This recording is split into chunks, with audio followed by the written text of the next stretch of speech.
میرا سوال یہ ہے کہ اللہ تعالیٰ جو کہ اپنے بندوں سے 70 گنا ماؤں سے زیادہ پیار کرتا ہے، تو وہ اپنے بندوں کو آگ کے عذاب میں کیسے ڈال سکتا ہے، جبکہ ایک ماں تو اپنے بچے کو ذرا سی بھی تکلیف میں نہیں دیکھ سکتی ہے؟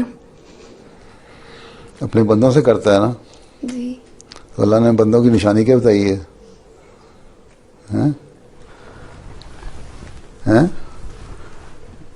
بندے کی نشانی یہ بتائی ہے، تم میرے بندے بنو اور یہ تم میرا حکم مانو، جو میں نے تمہیں باتیں کہی ہیں وہ کرو، تو صحیح یہ بات تو تبھی بنو گے نا تم.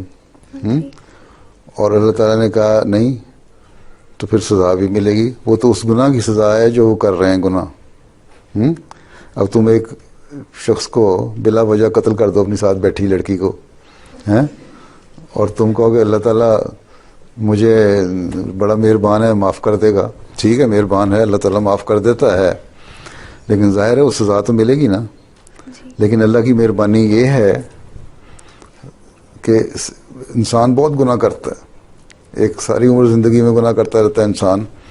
اللہ تعالیٰ اس کو بھی معاف کر دیتا ہے، اور اگر جہنم میں ڈالتا بھی ہے تو اللہ تعالیٰ نے یہ بھی فرمایا کہ ایک وقت آئے گا جہنم خالی ہو جائے گی، سب لوگ جنت میں چلے جائیں گے. یہ مہربانی ہے نا، رحم ہی ہے نا اس کا جو نکال دیا. کہ بندے نے 100 قتل کیے، اس کو بھی اللہ تعالیٰ نے معاف کر دیا. اللہ تعالیٰ کی بات کوئی نہیں مانتا. اللہ تعالیٰ کہتا ہے شرک کرنا بہت بڑا ظلم ہے، لیکن اس کو میں معاف نہیں کروں گا. ان لوگوں سے بھی کہتا ہے جہنم میں رکھوں گا، کچھ دیر سزا دوں گا، جو سزا کا پیریڈ ہے، ٹھیک ہے، وہ گزارے گا جتنا بھی ہے کسی کے لیے، اس کے بعد جنت میں چلے جاؤ گے. ٹھیک، یہ مہربانی نہیں لگی؟ جی مہربانی ہے. بس پھر اب یہ تو نہیں بیٹھے بیٹھے تم اگلی گردن کاٹ دو پھر کہو مجھے کچھ بھی نہ ملے ہو.